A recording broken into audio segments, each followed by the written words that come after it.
নমস্কার বন্ধুরা, home cook চ্যানেলে সবাইকে স্বাগত জানাই। চলে এলাম আবার একটি রেসিপি নিয়ে। আজকে আমি একটা অপূর্ব স্বাদের চিকেন রেসিপি আপনাদের সাথে শেয়ার করব। এটি আমার বরমশাই বানিয়েছিল।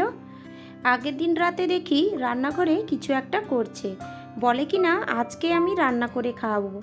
আজকে আমি দারুণ স্বাদের একটা চিকেন রেসিপি বানিয়ে খাওয়াবো। আমি তো পুরো অবাক হয়ে গেছি যে কোনো দিন শুধু ডিম ভাজা ও ম্যাগি ছাড়া কিছুই বানাতে পারে না, সেই কিনা আজকে চিকেন বানিয়ে খাওয়াবে। তো আমি ভাবলাম রেসিপিটাকে ক্যামেরাবন্দি করা যাক। আর বন্ধুরা, এত অপূর্ব টেস্টের হয়েছিল, যত বেশি তারিফ করা যায় তাও কিন্তু কম পড়ে যাবে। আমি তো পুরো অবাক হয়ে গেছি। তবে আপনারা প্রথম থেকে শেষ পর্যন্ত পুরো ভিডিওটি দেখুন আর এইভাবে বানিয়ে সবাইকে পুরো খাইয়ে অবাক করে দিন। আর রেসিপিটি ভালো লাগলে ভিডিওতে একটা লাইক করে দেবেন আর অবশ্যই আমার চ্যানেলটিকে সাবস্ক্রাইব করে পাশে থাকবেন। তবে চলুন রেসিপিটা আমি বলে দিই। তো তার জন্য প্রথমে একটা মিক্সিং জার নিয়েছিল, তাতে 7টার মতো গোটা কাজু দিয়েছিল আর 4টের মতো কাঁচা লঙ্কা দিয়েছিল। লঙ্কাটা আপনারা স্বাদ বুঝে নিয়ে নেবেন। আর বেশ কিছুটা পরিমাণে গোটা ধনে পাতা আর 100 গ্রামের মতো টক দই। এবার সবগুলোকে দিয়ে একটা স্মুথ পেস্ট বানিয়ে নিয়েছে। আর একটা বাউল নিয়ে নিয়েছিল, তাতে 1 কেজির মতো চিকেন নিয়েছিল আর চিকেনগুলো ভালো করে ধুয়ে পরিষ্কার করে জল ঝাড়িয়ে রেখে দিয়েছিল। তো ওইগুলো এক এক করে নিয়ে নিল বাউলে। এবার একটা নাইফের সাহায্যে চিকেন লেগ পিসগুলো অনেকটা বড় বড় ছিল, তো ওই জন্য একটু একটু করে কাট করে নিল। এবার যে একটা স্মুথ পেস্ট বানিয়ে রেখেছিল ওটা দিয়ে দিল। ওই পেস্টটার ভেতরে কাজু কিন্তু এখনও ভালো করে পেস্ট হয়নি, তো যাই হোক আপনারা কিন্তু ভালোভাবে করে নেবেন। পেস্টটা যেমন করেছে তাতেই কিন্তু অপূর্ব স্বাদের হয়েছিল।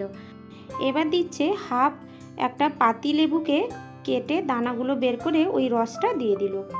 আর দিয়ে দিল 1 টেবিল স্পুনের মতো আদা রসুনের পেস্ট। আর দিচ্ছে 1 টেবিল স্পুনের মতো ঘি, গাওয়া ঘি, আর স্বাদ মতো লবণ।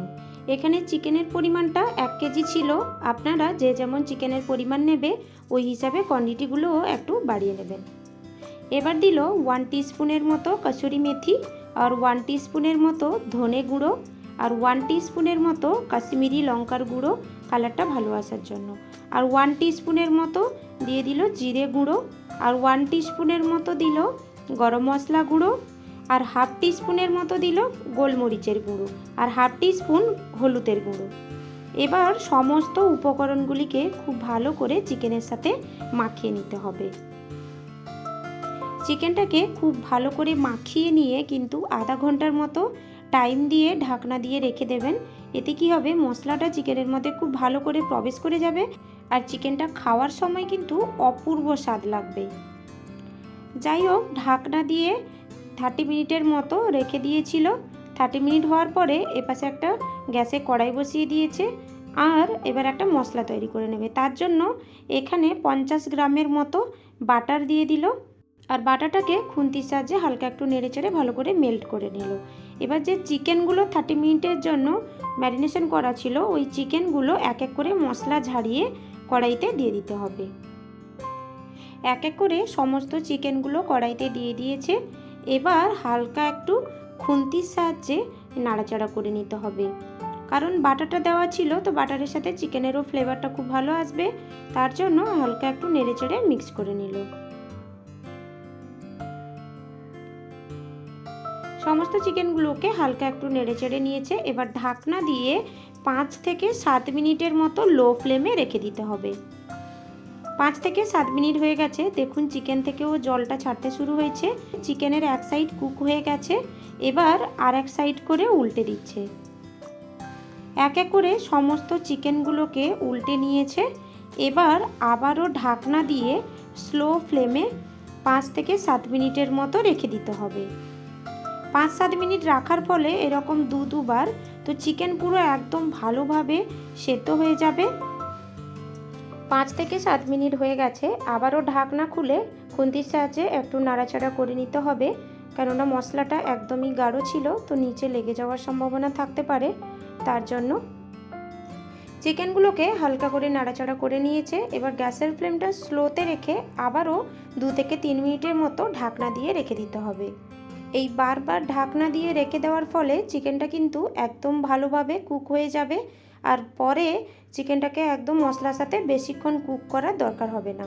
2 থেকে 3 মিনিট হয়ে গেছে। এবার ঢাকনাটা খুলে নিয়েছে। এবার যেটা করতে হবে, একটা জালির মতো পাত্র কড়াইয়ের ওপরের দিকটা করে ধরে রাখতে হবে, আর ওতে এক এক করে চিকেন মশলা ঝাড়িয়ে চামচের সাহায্যে জালিটার ওপরে তুলে নিতে হবে। জালিটা কড়াইয়ের ওপরেই ধরে রাখবেন, আর অবশিষ্ট যে মশলাগুলো টপকাতে থাকবে তো ওই কড়াইতেই কিন্তু থেকে যাবে। এবার গ্যাসের ফ্লেমটা হাইতে করে ওই সমস্ত চিকেনগুলোকে উল্টে পাল্টে একটু পোড়া পোড়া মতো করে নিতে হবে। সমস্ত চিকেনগুলোকে উল্টে পাল্টে একটু পোড়া পোড়ার মতো করে নিয়েছে, যাতে একটা ভালো ফ্লেভার আসে। এবার ওই কড়াইটিতে যে অবশিষ্ট মশলাগুলো ছিল ওই কড়াইটাই গ্যাসে আবার বসিয়ে দিতে হবে, আর গ্যাসের ফ্লেমটা মিডিয়ামে করে ওই চিকেনটা যখন ঝাড়িয়ে কড়াইতে দিয়েছিল ওই যে মশলাটা যেটুকু বেঁচে ছিল ওই মশলাটা মুছে সমস্ত কড়াইতে দিয়ে দিতে হবে, আর সামান্য একটু বাউলটা ধুয়ে যে পরিমাণ জল লাগে ওইটা দিয়ে দিতে হবে। সমস্ত কিছু দিয়ে দিয়েছে। এবার খুন্তির সাহায্যে ভালো করে একদম নাড়াচাড়া করে মিডিয়াম ফ্লেমে 2 থেকে 3 মিনিটের মতো মশলাটা কষিয়ে নিতে হবে, আগের যে কাঁচা মশলাটা ছিল ওর কাঁচা গন্ধটা চলে যাওয়া পর্যন্ত। ভালো করে নেড়েচেড়ে মশলাটাকে কষিয়ে নিয়েছে। এবার যে জালিটাতে যে চিকেনগুলোকে পুড়ে নিয়েছিল ওই চিকেনগুলো এক এক করে দিয়ে দিতে হবে কড়াইতে। জালির মধ্যে চিকেনগুলোকে একটু কামড়ে ধরেছিল, স্বাভাবিক চিকেনের মধ্যে যেহেতু মশলা ছিল তার জন্য। তো এটা খুন্তির সাহায্যে একটু চিকেনগুলোকে ছাড়িয়ে নিতে হবে। এবার চিকেনগুলো দিয়ে মশলার সাথে 2 থেকে 3 মিনিটের মতো ভালো করে নেড়ে চেড়ে মিডিয়াম ফ্লেমে কষিয়ে নিতে হবে। চিকেনটাকে ভালো করে কষিয়ে নিয়েছে। এবার যেটা দিতে হবে 50 গ্রামের মতো এখানে ফ্রেশ আমুলের ক্রিম দিয়ে দিতে হবে, আর 2 থেকে 3 টিস্পুনের মতো ঘি দিয়ে দিতে হবে। আর এই ঘিটা এখন তো যেহেতু শীতকাল তার জন্য একটু জমে গেছিলো, তো ওই ঘিটাই দিয়ে দিল।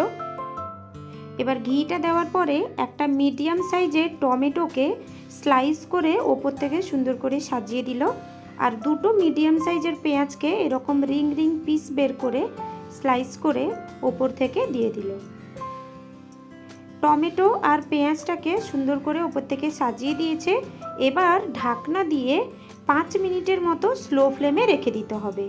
5 মিনিট হওয়ার পরে ঢাকনাটা খুলে নিয়ে চিকেনটাকে আবারও একবার মিক্স করে নিতে হবে, কেননা মশলাটা যেহেতু অনেকটা গাঢ় হয়ে গেছে তলায় কিন্তু লেগেও যেতে পারে, তার জন্য হালকা একটু মিক্স করে নেবেন।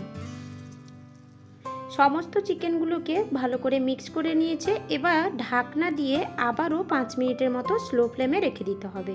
এবার 5 মিনিট হয়ে গেছে। এবার ঢাকনাটা খুলে নিচ্ছে। দেখুন চিকেনটা পুরো সম্পূর্ণ রেডি হয়ে গেছে। এবার গ্যাসের ফ্লেমটা অফ করে দিয়ে দারুণ একটা স্মোকি ফ্লেভার দেওয়ার জন্য ওই চিকেনের কড়াইয়ের মাঝে একটা ছোট্ট বাটি রাখতে হবে, আর আগে থাকতে অন্য একটা গ্যাসে কয়লার টুকরোকে ভালো করে জ্বালিয়ে রেখেছিল।